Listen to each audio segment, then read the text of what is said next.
Alors Mr. Brooks, pour ceux qui n'auraient pas vu ma vidéo d'il y a 2 jours, ou qui s'en souviendraient pas, c'est cet Afro-Américain qui était endormi sur le parking d'un Wendy's, bourré au volant de sa voiture, qui s'était fait interpeller par la police, et qui au moment de son interpellation et de la mise des menottes, s'est débattu, a commencé à se battre avec les 2 policiers, s'était emparé du taser d'un des policiers, s'était enfui, avait essayé de tirer sur le policier qui le suivait avec son taser, et ce dernier policier a tiré sur Mr. Brooks pendant qu'il était en train de courir en lui tirant 3 balles dans le dos, et il est mort peu de temps après s'être fait tirer dessus. Alors pourquoi est-ce que je vous reparle de cette histoire ?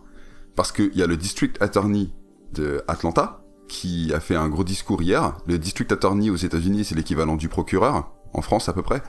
C'est celui qui va être chargé d'inculper les policiers dans l'affaire de Mr. Brooks et de chercher quelle charge, qui est le chef d'inculpation, vont pouvoir être imposées aux policiers dans cette affaire. Alors ce fameux District Attorney de Atlanta, en l'hommage de Mr. Brooks, fait un joli discours très émouvant, sans préciser dans le discours qu'au moment de son interpellation, il a refusé de coopérer et s'est battu avec la police. Il mentionne juste qu'il était en train de s'enfuir, un taser à la main, et que le policier lui a tiré 3 balles dans le dos, et que c'est inadmissible. Ce qui s'ensuit dans son discours, c'est les charges avec lesquelles il a décidé d'inculper le policier. Ce qui fait beaucoup de bruit en ce moment, c'est que ce District Attorney a décidé d'inculper le policier qui a tiré sur Mr. Brooks de 11 chefs d'inculpation, dont le plus élevé est felony murder. Alors qu'est-ce que ça sous-entend, ces 11 chefs d'inculpation avec le felony murder ? C'est que si, au procès, le juré décide d'être de l'avis du District Attorney, le policier qui a tiré sur Rayshard Brooks risque soit la perpétuité, soit la peine de mort. L'autre policier qui était avec lui a eu des charges très importantes aussi, mais il risque pas autant que la personne qui a tiré sur Mr. Brooks. Si vous avez vu la vidéo que j'ai fait il y a 2 jours, vous vous doutez un petit peu de c'est quoi mon avis sur la question. Je trouve ça débile d'essayer d'accuser le policier qui a tiré sur Mr. Brooks de meurtre et de lui donner la perpétuité. Soi-disant, l'argument du procureur, c'est que le taser que Mr. Brooks avait en main ne représentait pas une menace suffisante pour que le policier ait à faire d'usage de son arme à feu. Et ça, c'est très ironique, parce qu'on sait que ce même procureur, 3 semaines auparavant, a accusé des policiers qui avaient fait l'usage de leur taser au moment d'une fête étudiante. Ce même procureur a fait virer les policiers et les accuse d'avoir agressé les étudiants avec leur taser en considérant que c'était une arme aussi dangereuse qu'une arme à feu. Donc lorsque les policiers ont fait l'usage de leur taser sur les étudiants, le taser c'était une arme à feu, mais lorsque Mr. Brooks avait le taser en main et en a fait usage sur le policier, le taser c'est pas une arme dangereuse. C'est un petit peu ce 2 poids 2 mesures qui moi m'énerve et qui est permanent actuellement dans la société dans laquelle on vit, et à tous les niveaux, pas uniquement en ce qui concerne les interactions policières, mais là, en gros, ils veulent surfer sur cette haine de la police pour essayer de faire de ce policier un exemple et lui donner une peine maximale pour ce qu'il a fait à Mr. Brooks. Mais moi j'ai un gros problème avec cette décision, et je vous dis pourquoi ça m'inquiète un petit peu. C'est parce qu'avec le système américain, je sais pas si vous savez comment ça fonctionne, mais si là le District Attorney accuse le policier qui a tiré sur Mr. Brooks de ces 11 chefs d'inculpation qui peuvent mener jusqu'à perpétuité ou la peine de mort, lorsque le procès va avoir lieu, le juré ne pourra se prononcer que sur ces chefs d'inculpation. Ils vont devoir déterminer si effectivement le policier mérite la perpétuité pour ce qu'il a fait, ou s'il ne la mérite pas.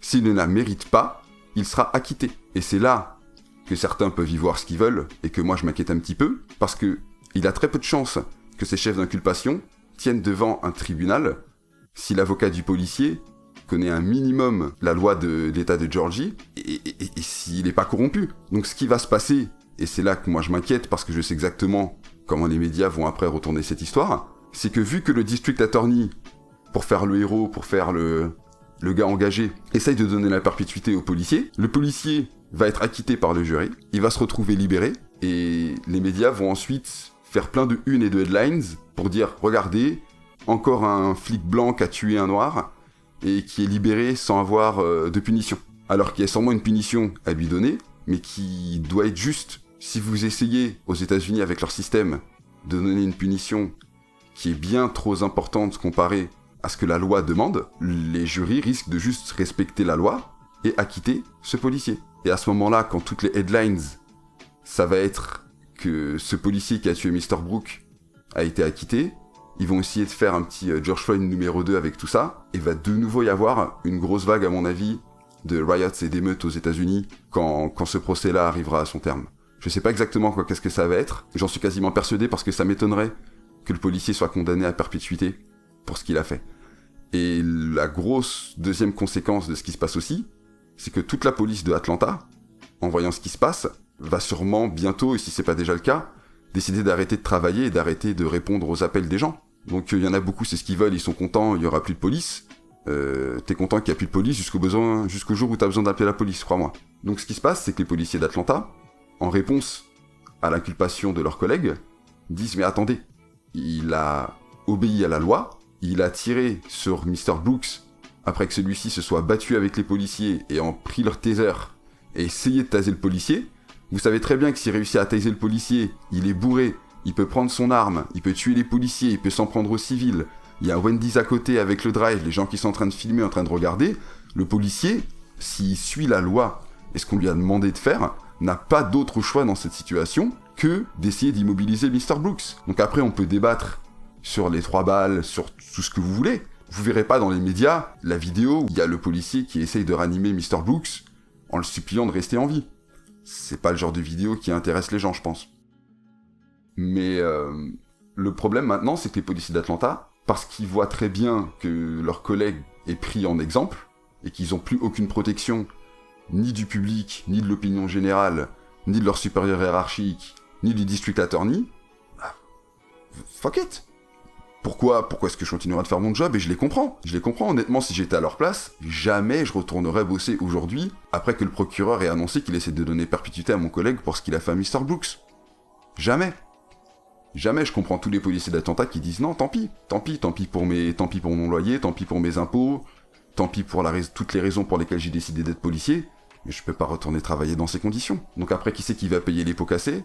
Bah croyez-moi, ça va être cette black community, qui est déjà gangrénée par la violence et le crime, à Atlanta particulièrement. Bah retirer la police, ça va pas arranger les choses. Que vous le vouliez ou non, la police, c'est souvent le dernier bastion dans certains de ces quartiers, pour pas que les criminels y prennent complètement le contrôle. Donc oui, il y a plein de mauvaises pommes, mais il y en a plein de bonnes aussi dans le panier. Et croyez-moi, s'il y a plus de pommes du tout, bah ces quartiers-là, ils vont vite crever de faim sans la présence de la police. Donc voilà, je vais m'arrêter là avant de m'étaler plus, ça c'est un autre sujet pour une autre conversation et une autre vidéo. Mais si ça vous a plu, laissez un petit commentaire, dites-moi ce que vous pensez. Est-ce que vous pensez que c'est justifié que le policier risque la perpétuité? Ou est-ce que comme moi vous pensez que c'est complètement abusé d'essayer de l'inculper avec ça, que ça va jamais tenir devant un tribunal et que ça va juste créer plus de violence une fois que les médias se seront emparés de cette affaire? Si vous n'êtes pas d'accord avec moi, c'est encore mieux, laissez-moi un commentaire aussi. Peace.